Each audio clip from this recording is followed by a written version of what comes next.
Welcome. This is Nkechi Taifa, Director of the Reparation Education Project, and welcome to the last Reparation Movement Monthly Meet-up for the year. This meetup is during the holiday season, during Kwanzaa in particular. So what we decided to do is, rather than have our regular meetup, because I know everyone's busy and in the holiday spirit, I'm going to play a video of a reparations presentation that I did at Howard University School of Law on January the 30th, 2020, just prior to COVID. It's called A Debt Unpaid: The Historical, Political, and Socioeconomic Battle for Reparations. That actually was the conference. That was the title of the conference. And I was honored to be the keynote speaker for the annual Clyde Ferguson Jr. Symposium presented by the Howard University School of Law Human and Civil Rights Law Review. So feel free to put something or anything in the chat. I will be checking that, but we're not going to have any interaction. I'm just going to go on and put on the tape of the keynote. Enjoy. Thank you. Thank you, Howard University School of Law, for inviting me to present the keynote this morning as part of the esteemed Clyde Ferguson Symposium on the topic of reparations.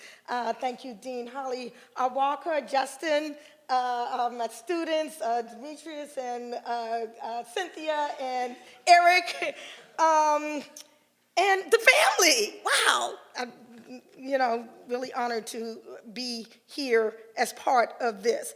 It's really always a pleasure for me to be back here at the law school to share with students. So students, I just want to ask if it's okay if I first share just a little story that far predated all of my Howard years. I went to Howard undergrad. Okay. So I was a child of the 60s and 70s, and I came of age during the Black Power movement. So as a high school student on Saturdays around the year 1971, I used to hang out at the Black Panther Party office in DC. I took some of their political education classes. I sold the newspapers downtown in front of a popular record store. They had records in those, on F Street called Soul Shack. I was not a Panther. I just liked to sit on the lap of the fine brother who was pulling security in the front office. Okay. But anyway, one Saturday, I was tired of standing selling papers. So during a lull, one afternoon while selling papers, I sat down on the curb and I actually opened the paper, okay, the tabloid, to the 10-point program, What We Want, What We Believe. And the graphic assertion of point number 3 always particularly grabbed me. It said that we believe that this racist government has robbed us, and now we are demanding the overdue debt of 40 acres and 2 mules. I'm not sure where the 2 came from. That was in there, 2 mules, okay? Promised 100 years ago as restitution for slave labor and mass murder of Black people. We will accept the payment in currency, which will be distributed to our many communities. The Germans are now aiding the Jews in Israel for the genocide of the Jewish people. The Jews murdered 6 million Jews. The American racist has taken part in the slaughter of over 50 million Black people. Therefore, we feel this is a modest demand that we make. So the absence of quote unquote payback for slavery, it continually flustered me, because even at that young age, I knew that Black people being kidnapped and brought to this country to labor for free as slaves, stripped of our language, our religion, our culture, raped and tortured, and then subjected to a Jim Crow era of lynchings and police brutality and inferior education and substandard housing and mediocre health care. I didn't know then about the Rosewood, Florida, or the Tulsa, Oklahoma massacres. I didn't know about the enormous profits from the enslavement era made by corporations and insurance companies and the banking and investment industries and the academic and religious institutions. But on a psychic level, I could feel in my bones the enslavement era's inhumane cruelty to Black children, its destruction of kindred ties, economic exploitation, and cultural deprivation. And there was this gnawing in my soul for amends and for redress. I was passionate about injustice. I felt that the idea of quote unquote payback to be reasonable and fair, and I vowed to talk about the concept whenever and wherever I could. My analysis, however, had not crystallized, it had not matured beyond a check. But just to mouth the word reparations, it was a starting point to its validity. So, talk about it I did, despite my views often being rejected, ridiculed, or otherwise summarily dismissed. So standing on that street corner nearly 50 years ago, little did I realize that I would one day be in the company of leading academicians, Dean Walker Hawley, economists, historians, Robert Wesley there, Dr. Greg Carr, attorneys, Justin Hansford, psychiatrists, politicians, more historians. We'll be hearing from all of them today. Catherine Frankie and Marsha Chaplin, Wendy Reed, the list goes on and on.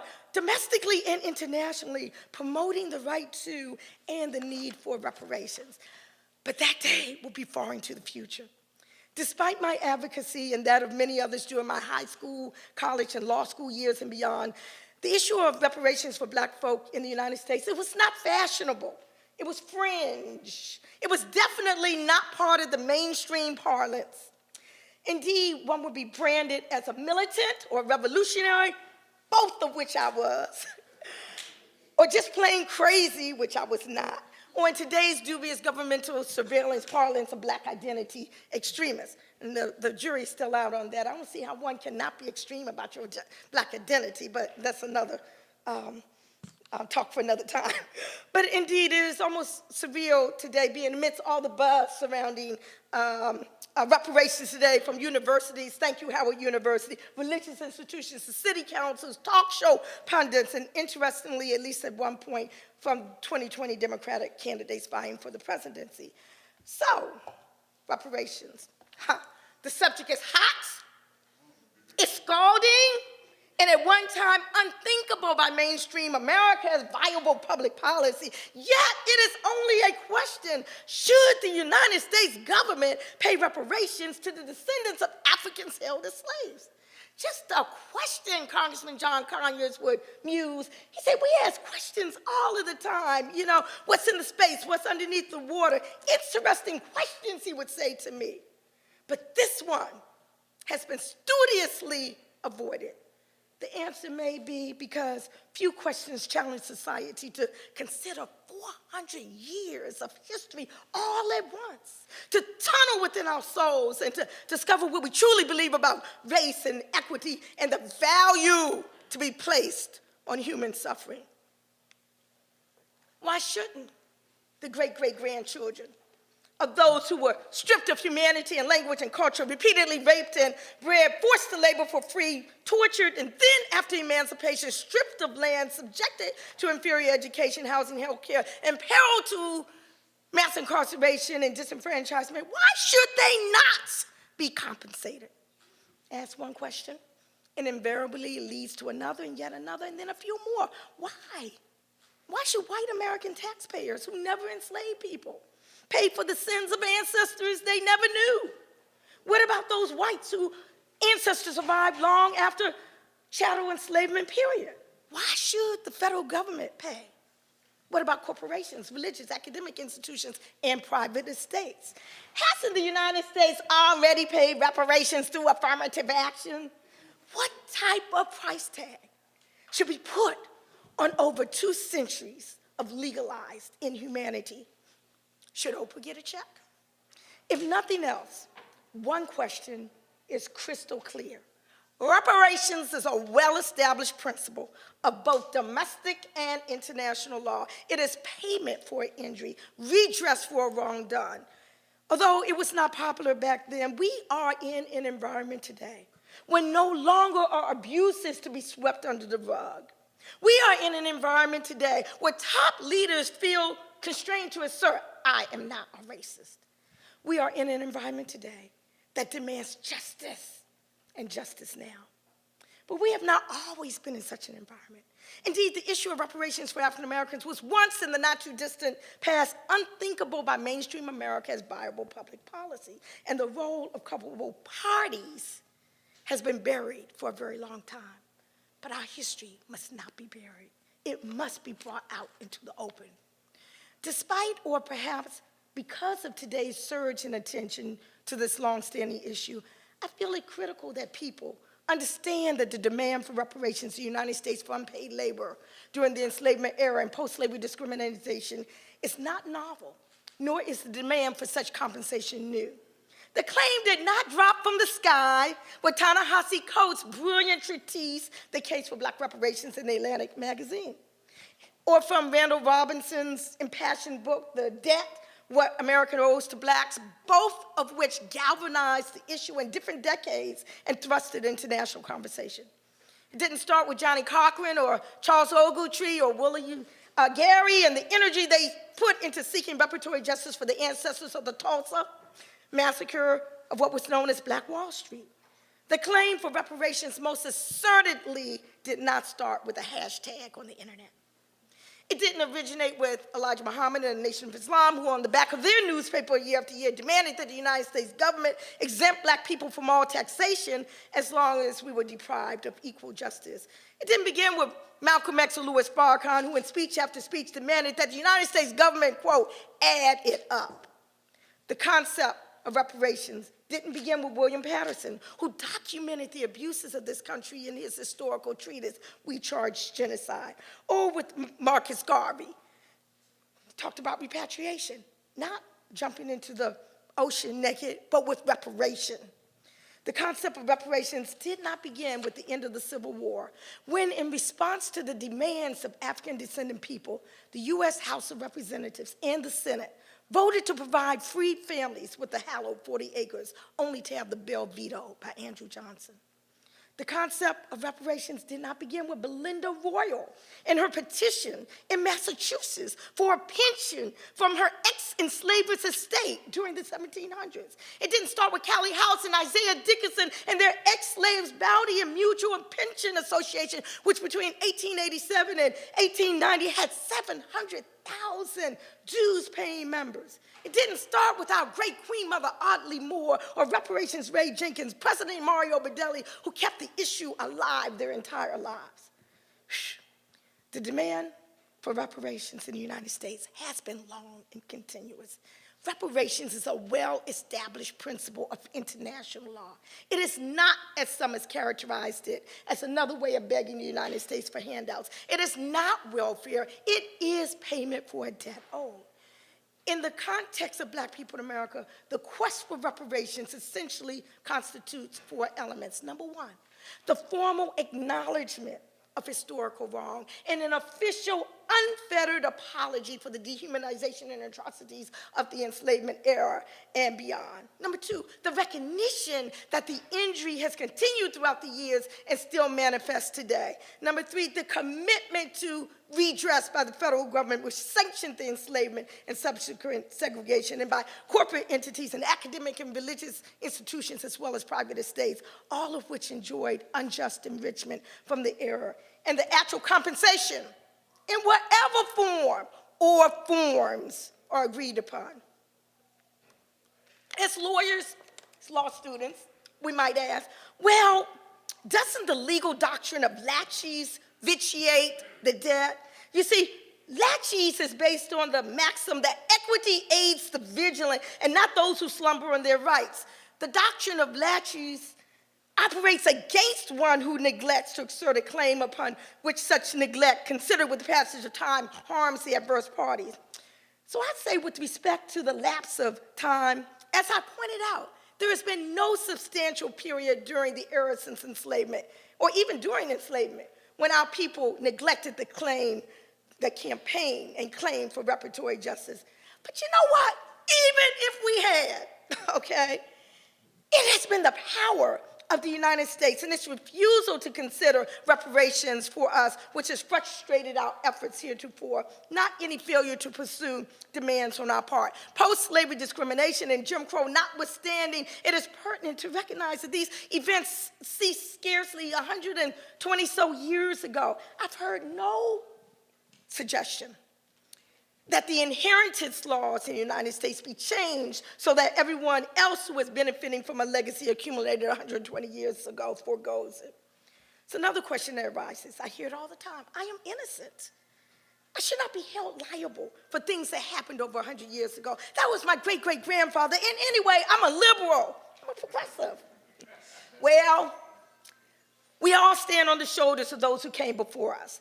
Although the present generation of whites may be innocent of what their forefathers, and foremothers, did, as a people, they are in a privileged position because of the actions of their predecessors. Each generation passes its debts as well as its assets on to the next generation. The heritage which whites enjoy in this country is what has been called white skin privilege. They benefit from a society, from a state, from an economic structure which is governed by white supremacy. And although we may debate methods of operationalizing this data for measurement, there is no question that Caucasians in this country enjoy the fruits of over 300 years of unjust enrichment as a result of the stolen labor of African people.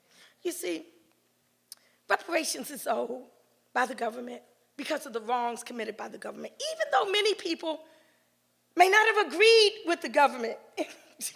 In fact, since American tax dollars will and have paid for reparations in the future as well as in the past, in some ways, all of us, you won't think of it like that, some ways, all of us, even African Americans, bear the brunt of paying for reparations. You do know, don't you, that it was African American tax dollars that were part of the reparations settlement that paid for the Japanese Americans and the benefits to Native Americans.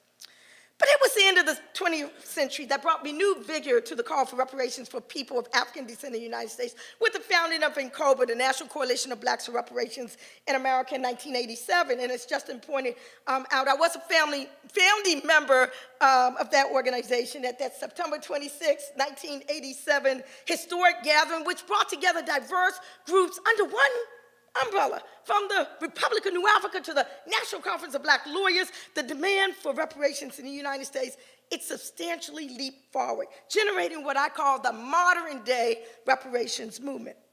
But then something real critical happened around that same time. Something very, very critical, 1987 and 1988. Does anybody know what that was? It was the passage and the signing of the Civil Liberties Act, which granted reparations to Japanese Americans for their unjust internment during World War II. And so we in NCOBA and in the reparations movement in general, we looked at the passage of that bill and we said, wait a minute now, excuse me. If they could do it for the Japanese Americans, there is no excuse as to why it cannot be done for black folk, having ignored the claim of black people in the United States for centuries. So we decided to be strategic. Hey, let's follow the same path that was successful with the Japanese Americans. It worked for them, it should work for us. That was 30 years ago. 30 years ago, we worked very closely with Congressman John Conyers, who modeled a bill following the exact approach used by the Japanese Americans to first establish a federally chartered commission to study the issue and then to make recommendations to Congress on appropriate remedies. The bill's number, H.R. 40, was in remembrance of the unfulfilled 19th century campaign promise to give free blacks 40 acres and a mule. So what is it that this Japanese American redress bill did? Well, in a nutshell, it authorized the payment of $20,000 each Japanese American detention camp survivor, a trust fund to be used to educate Americans about the sufferings of the Japanese Americans, a formal apology from the United States government, and guess what else? People don't talk about this part. A pardon for all of those who resisted detention camp internment. Get back to that later. It is a sad commentary. It is a sad commentary that the United States government has not taken responsibility for its role in enslavement and post-slavery segregation of millions of blacks. It has never attempted reparations to African Americans for the extortion of labor for many generations, deprivation of their human rights, and terrorism against them throughout the centuries. Now, the U.S. Senate and the House of Representatives did pass symbolic resolutions apologizing for slavery and segregation. However, can you believe the gall? The 2009 bill passed by the Senate contained a disclaimer that those seeking reparations or cash compensation could not use that apology to support any type of legal claim against the United States. But it is H.R. 40 that has provided the cover and a mechanism to have a public policy conversation about the issue of reparations in the Congress of the United States. Now, Nkechi, people often question me, why you always be focusing on the federal government? Wasn't all of the injury done by the states? Why is the federal government so critical? So, I didn't learn none of this in school and learn it in church and learn it at work, anything along those lines. But when you really look at it, the answer to that question, and much, much more about the enslavement role, era and the role of culpable partners has been buried for a long time. I always love to quote the words of Mamie Till Mobley, the Chicago mother of 14-year-old Emmett Till, who in 1955 was abducted by whites from bed in his great-uncle's home and thrown into Mississippi's Tallahatchie River. So, the only way her sons badly beaten and brutally tortured and disfigured body could be identified was by a ring he wore on his finger. But his mama, Mamie Till, she refused in closed casket. She said, I don't want to bury his memory under the rug. She stated emphatically, I want to open up the casket. Open it up, she demanded. I want the world to see what they did to my boy. And just as that casket was opened up for the world to see what was done to Emmett Till, this is what we're going to be doing today, during this whole day. We're going to be opening up the casket of the legacy of enslavement, and we're going to talk about remedy. You see, the answer to that question about why the federal government, we must remember the origins of the black nation in the United States. We are the descendants of Africans who were kidnapped and transported to the United States with the explicit complicity of the United States government and every single arm of the United States lawmaking and law enforcing machinery, U.S. federal law, state law, high court decisions, lower court decisions, the dehumanization, the atrocities, the terrorism of our enslavement in the United States were not isolated occurrences, but they were a matter of war. War conducted under the specific authority of the United States Constitution. Let's open up that casket. The kidnapping was a wrongful act for which our ancestors, and we had said heirs are entitled to damages. The enslavement was a wrongful act for which our ancestors, and we had said heirs are entitled to damages. The stealing of our labor was a wrongful act, as was the genocide that we are still suffering. We are entitled to damages, to reparations, to reparatory justice. The compensations we speak of are owed to us. Again, we're not taught it like this. The information with analysis has been buried for a long time. U.S. Constitutional Article 1, Clause 1, Section 9 expressly guaranteed and sanctioned the continued importation of African prisoners of war to every state that might desire us until the year 1801. Language is important. That's part of the narrative. They weren't slaves that came to this country. They came as prisoners of war. And when you start using international terms, then you can start availing yourself of international remedies. Open up that casket. That article also upheld the further dehumanization of the African by relegating our status to that of 3/5 of a white man. And most egregious, it was war conducted against the African on this soil under the authority of yet another constitutional provision, Article 4, Section 2, Clause 3, known as the Fugitive Slave Provision, which mandated that no enslaved person, none of us, even if he or she had reached a free state, none of us was saved. And it was the duty. It was the legal obligation. It was the constitutional responsibility of every single white man, woman, or child to deliver up the escaped African up to the U.S. government. The 13th Amendment, passed in 1865, recognized the freedom of all enslaved Africans, made it illegal to continue slavery except for that ridiculous acceptance punishment for a crime clause. Y'all know what I'm talking about, Ava DuVernay. Hopefully, if you don't know, Google up the 13th. But no payment, however, was made for stolen labor, land, and cultural rape and economic exploitation. In fact, Dred Scott's case had been decided scarcely 8 years prior, in which a Supreme Court justice ruled what? Well, you know what? A black person in America had what? No rights, which a white person was bound to respect. And that neither Dred Scott nor any other black person could be a citizen of the United States in the manner in which that word was used in the Constitution. See, when they wrote the preamble, we, the people of the United States, they meant we, the white people.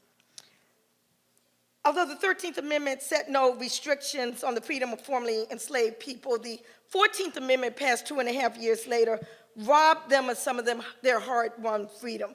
Now I said, what you talking about here now? Okay, don't get mad at me, but the 14th Amendment imposed the obligation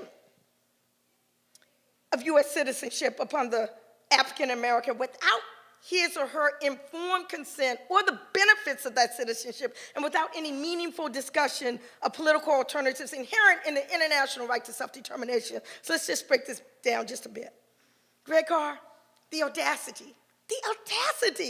How are you going to take a free person and tell him that he's got to become part of your family? Especially since you castrated his father, you raped his mother, you sold his children to your relatives, didn't ask him if he wanted to join your family, didn't ask him if he wanted to start his own family. If the African were free, then no one, not even the ex-slaveholder, could define the African's future status for him and impose a status upon him.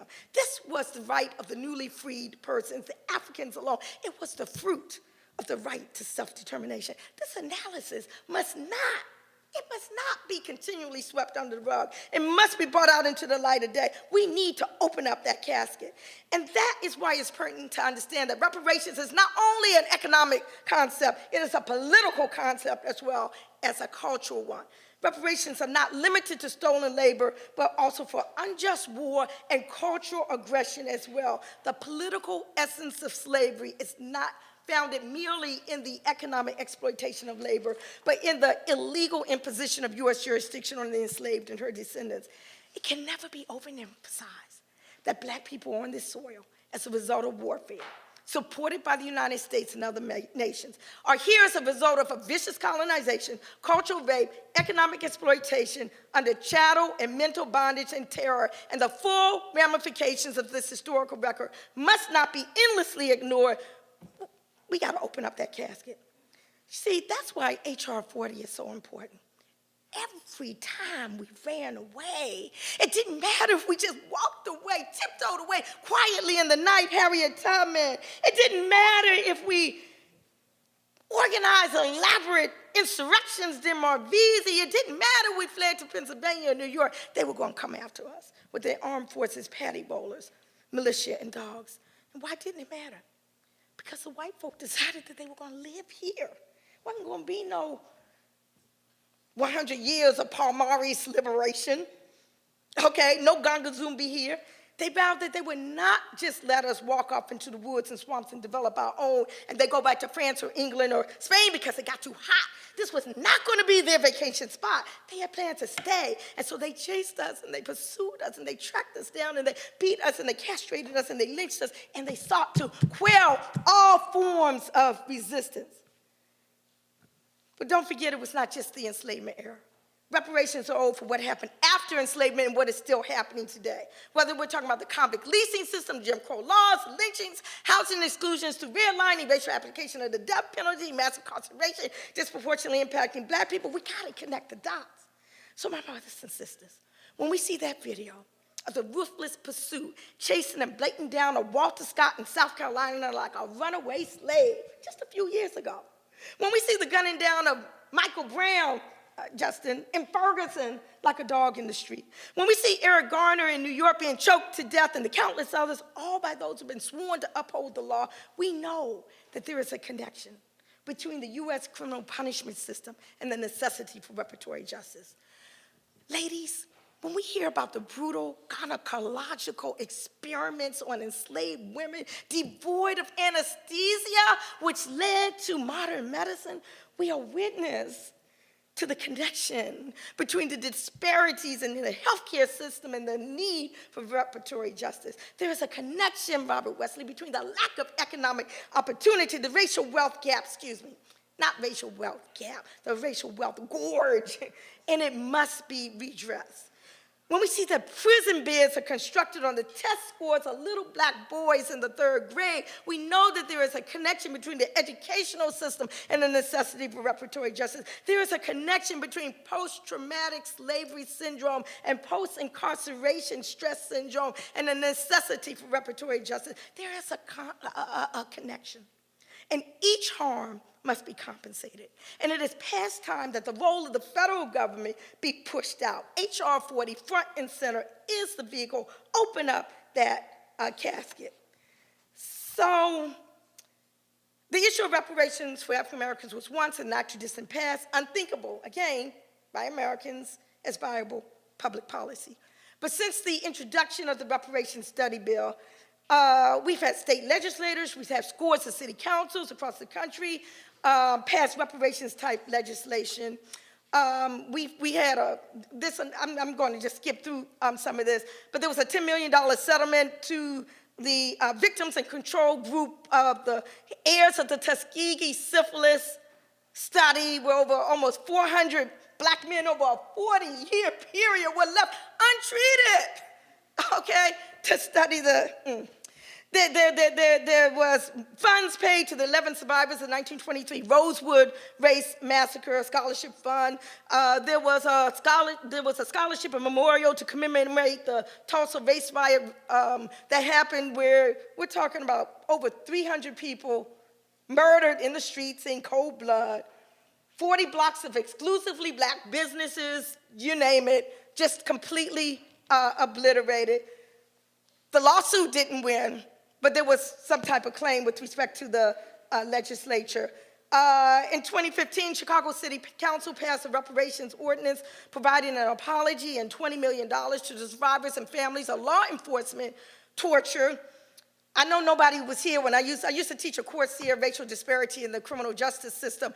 And long before this issue really came to public attention, there was this little video dealing with this police torture going on in Chicago. And I always try to bring current, relevant things to the class. So I would bring this video out, and then years later, as Justin Hansford brought out, Charles Ogletree and folk brought a petition before the Inter-American Commission on Human Rights on that issue, and Chicago ultimately passed a reparations ordinance as a result of that torture that disproportionately impacted black people.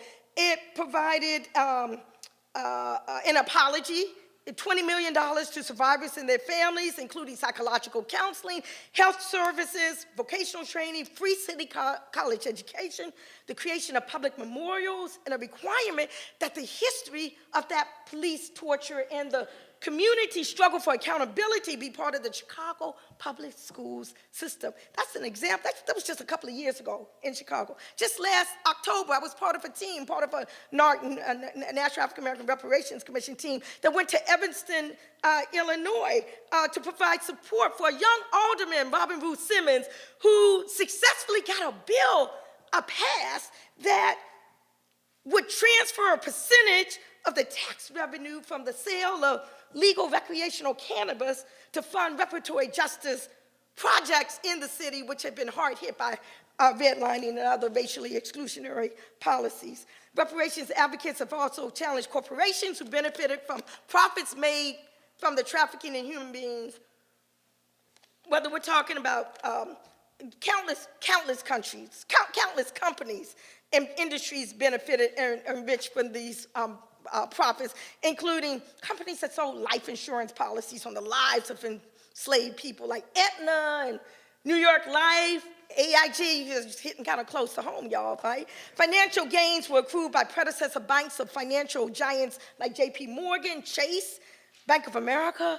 Others were documented ties to slavery included railroads like Norfolk Southern, CSX, Union Pacific, Canadian National, newspaper publishers that assisted in the capture of runaways. So y'all seen the, wanted this runaway slave and picture with him on a knapsack on his back, they made money on these ads, okay? Night Rider, Tribune, E.W. Scripps, Gannett, the financial backers of many of the country's top universities were wealthy slave owners, and it's now common knowledge. We all know that the sole reason that Georgetown University survives today is because the Jesuits who ran the college used the profits from the sale of black people to save it for from foreclosure. Universities and, yes, churches are beginning to open up their caskets. Virginia Theological Seminary, Princeton Seminary, Episcopal Church are examples. Numerous civil and human rights, et cetera, et cetera, et cetera. So let me just go on. Arguably more devastating than the loss of black life was and is the destruction wreaked by the U.S. by cultural genocide and the impact of transgenerational epigenetic inheritance. Now, I know y'all saying, Nkechi, what you a lawyer? What you talking about? This medical term, you can't even pronounce it. Okay, so you said, so what the hell? Transgenerational epigenetic inheritance. So I learned this from psychiatrist Dr. Pat Newton, Dr. Nana Pat Newton. She said, it travels with your DNA, people, okay? It's the phenomenon that the environment can modify how your genes are expressed without a change in the DNA code. There was a study of third-generation Holocaust survivors. Researchers found that they had inherited genes that had been transformed as a result of their ancestors' trauma, okay? Mm-hmm. Similar to the trauma that descendants of the Holocaust inherited, okay? The black community has inherited centuries of intergenerational trauma as a result of not only the enslavement era, but also the Jim Crow apartheid system, and also the system of mass incarceration, all of which correlate with negative health outcomes and other issues. We really need to open up that casket. And if you just came to this country and wondering what type of trauma we're speaking of, just a glance at some of the conditions that W.E.B. Du Bois wrote of with respect to the tightening of black codes just gives you just a little glimpse. He says that they could own nothing, they could make no contracts, they could not testify in court, they could not control their children, they could hold no property, they could not hire out, they could not legally marry nor constitute families, they could not appeal from their masters, they could be punished at will, they could not testify in court, they could be imprisoned by their owners, and the criminal offense of assault and battery could not be committed on the person of a slave. The slave owed to his master and family a respect without bounds. In absolute obedience, this authority could be transmitted to others. A slave could not sue his master, had no right of redemption, no right to education or religion. A promise made to a slave by his master had no force or validity. Children followed the condition of the slave mother. The slave could have no access to the judiciary. A slave could be condemned to death for striking a white person. The entire legal apparatus was used by those with the power to do so to establish a legal tradition that sought to strip black people of all human dignity, genocide. We are entitled to reparations. The compensations we speak of are owed to us. There is no statute of limitations on redressing human rights violations, and debts are neither absolved nor diminished by the passage of time. In fact, over time, Sherman Rogers, unpaid debts grow larger with added interest. And speaking of the issue of genocide, I would be totally remiss if I did not very, very briefly share with you the internationally accepted definition of genocide and let you juxtapose that definition against the conditions black people face in society. The international definition, killing members of a group, causing serious bodily or mental harm to members of the group, deliberately inflicting upon the group conditions of life calculated to bring about their destruction in whole or in part. It goes on. But it also says that genocide is not the only punishable act. There's also conspiracy to commit genocide, direct and public incitement to commit genocide, attempt to commit genocide, and complicity in its commission. And that's not all. The definition goes on to say that those found guilty of genocide shall be punished, regardless of whether they are constitutionally protected rulers, Donald Trump, public officials, or private citizens. Now listen to this. This is very important because when I was in law school, this was being passed. Didn't learn about it in law school, but this is the analysis that I did. The Genocide Convention is the only human rights treaty, the only one currently that is enforceable in U.S. law. The only one that came with it, I don't know if Lisa Crooms is in this room, the only one that came with it implementing legislation. All the other human rights treaties, civil and political rights, women, torture, etc., There was called non-self-governing, not the Genocide Convention. Who's going to open up that casket? Who's going to make the connection with reparations, with reparatory justice? It's right there, it's in the law. We're not using it. Okay, I'm just going to go on down to the affirmative action does not make anything all right. I don't even need to address that. Y'all, I mean, come on. Yeah, okay. Yeah, let's just skip that. So then finally, as I come to a close, mobilization must not be limited to the victims of the enslavement. My white colleague, Katrina Brown, uncovered evidence that her ancestors were the largest slave trading family in U.S. history. She documented her roots in, that they brought her family, brought over 10,000 Africans to the Americas in chains in her film called Traces of the Trade, a story from the deep north. And I'm talking about the South, the deep north. She's taken her story across the U.S. and Europe, stressing that the slave trade was not just a few people taking a boat and sending it out. She says that everybody in the town lived off of slavery. The boat maker, the iron worker who made the shackles, the coopers who made the barrels to hold the rum, the distillers who took the molasses and sugar and made into the rum. Literally the whole town was dependent on the slave trade in the North.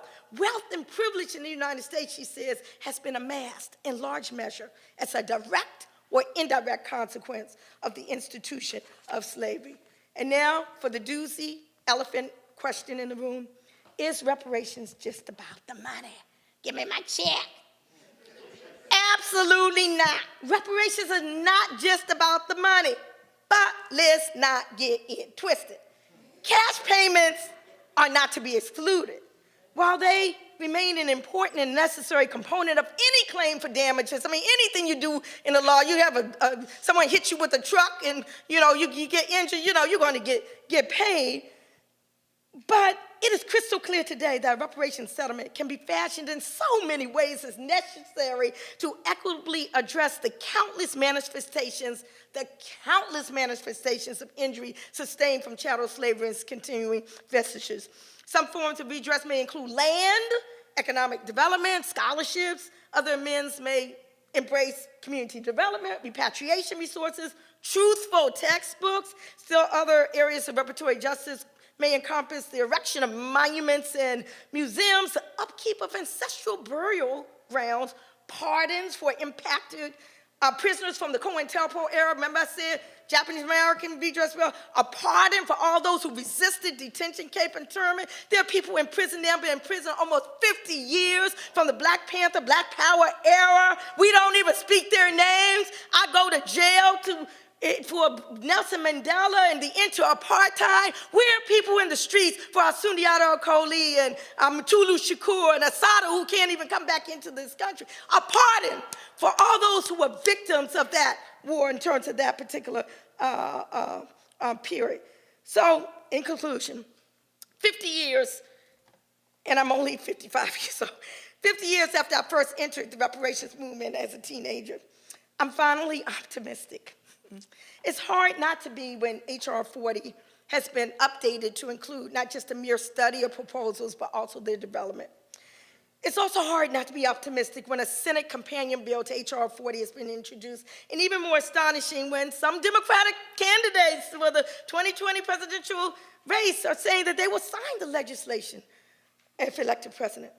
Despite a resurfacing of white supremacy in the U.S., I can see the light at the end of the tunnel. I am buoyed. I can't pronounce B-U-O-Y-E-D, buoyed. I can't pronounce the word, but I am that by the reemergence of the spirits of Belinda and Callie House and Queen Mother Moore, as well as the resilience of Reparations Ray Jenkins, who kept the fire alive in Congressman John Conyers year after year to introduce H.R. 40. I am inspired by everybody in this room who are dedicated to struggling to opening up that casket of the enslavement era and beyond. And I'm inspired by the words of our great anti-slavery orator, Frederick Douglass, who once stated, "If there is no struggle, there is no progress." Those who profess the favor of freedom, yet depreciate agitation, are those who want the crops without plowing up the ground. They want the ocean without the awful roar of its mighty waters. They want the rain without the thunder and the lightning. He said that power concedes nothing without a demand. It never did, and it never will.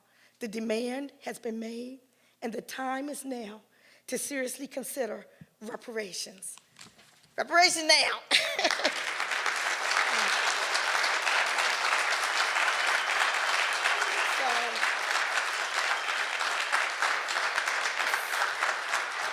So I'm not sure if there's time for any questions. Thank you.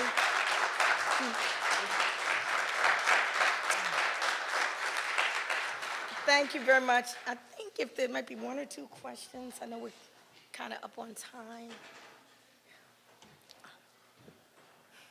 We'd like to thank our keynote speaker for such a wonderful address. And now we're getting into our question and answer portion of the discussion. So if you have any questions, please feel free to come up to the first two microphones at this time. Thank you.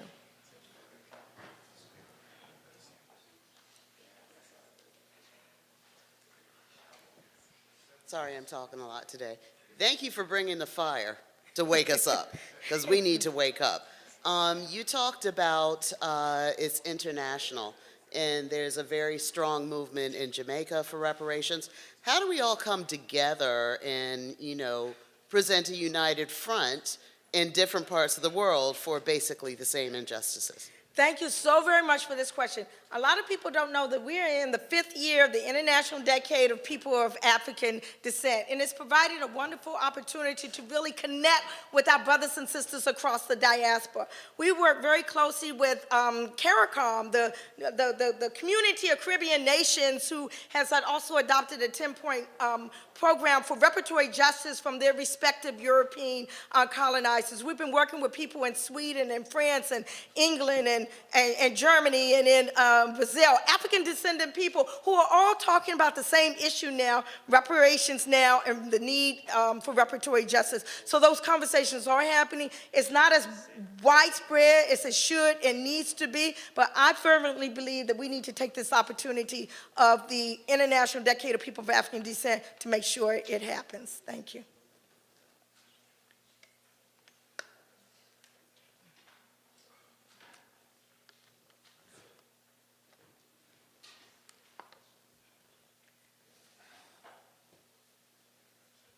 Hi, thank you for being here. This is kind of a follow-up question to the last question.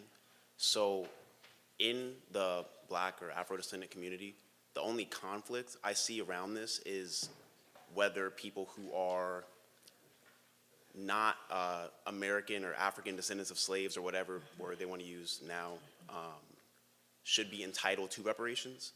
And I see a lot of conflict over that. So I wonder if you could address that, that conflict and how we should deal with it.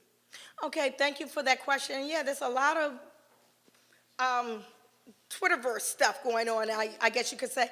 Unfortunately, a lot of it is becoming very divisive, I guess you could say, and causing people to lose sight of the central question and the central issue. One of the reasons why I personally do not feel that a check is the only method of compensation is that it's very hard to delineate who is the actual person to benefit from that. For example, in my own situation, my mother's family is from the islands. They moved to New York in the early 1900s. My mother was born in New York, but they came from the islands. My father's folk were from the South, North Carolina, et cetera, et cetera. What some people are saying is that if people were not part of the direct lineage of direct line from enslavement, that they should not benefit from reparations. That is why community reparations or general benefits, in addition to direct benefits, are very important. We had not just the enslavement era, but we had the Jim Crow era. We have the stuff that's still happening today. My mother's family went through all of that, through the whole Jim Crow. We won't even go through the many things that they went through, but they were impacted as well, should they not be able to collect. Also, I don't feel I should have to personally submit myself to a DNA test to prove my father's side of the thing. First of all, I honestly, because of the results in enslavement, I don't even know who my father's name is. I don't even know, I can't even trace back. And with all the information that's out there and issues with surveillance and governmental identity theft and all like that. There's a lot of questions about even these DNA tests and the like. So I personally do not agree with solely looking at the direct lineage approach. We look at collective or general reparations as well.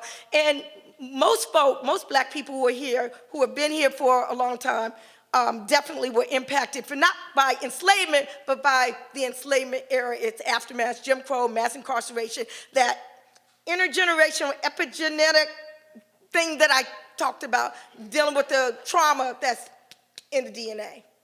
So I'm sure that during the course of this day, that issue will probably come up and people can share their perspectives. I will say, there's not one right answer to all of this. We're just now opening up these caskets. I mean, I got to be very, which is again another reason why HR 40, a commission to study and look at these issues, are so very important. It's not just for one person or one entity on the internet or one person standing before a podium or one Democratic candidate or whatever to be able to say what the answer is. This has to come as a result of study and discussion and everyone coming together so we can formulate what is the best path forward. So I really appreciate your question.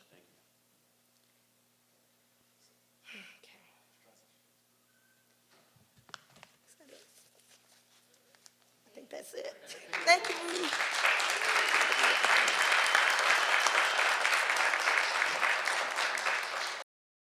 Okay, so this is Nkechi again. Hopefully you gained some insights from that presentation, that keynote that was like basically 3 years ago. Howard University called A Debt Unpaid. So, Reparation Movement Monthly Meet-up, not a meeting, not a strategy session, but simply an opportunity for organizations and individuals part of the reparations movement to come together, put some names to some faces and all like that. Be sure to join us starting January.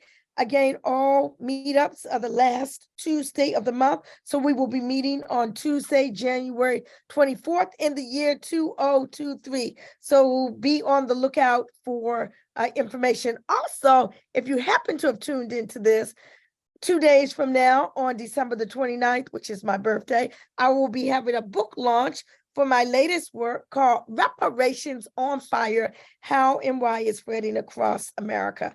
And if you registered for Reparation Movement Monthly Meetup, you would have received a notice about that. All right, so thank you. This is Nkechi signing off, and feel free to listen to our closing song, our theme song for RMMM, which is Time for Reparations by the Sounds of Blackness, I think it's called. Okay.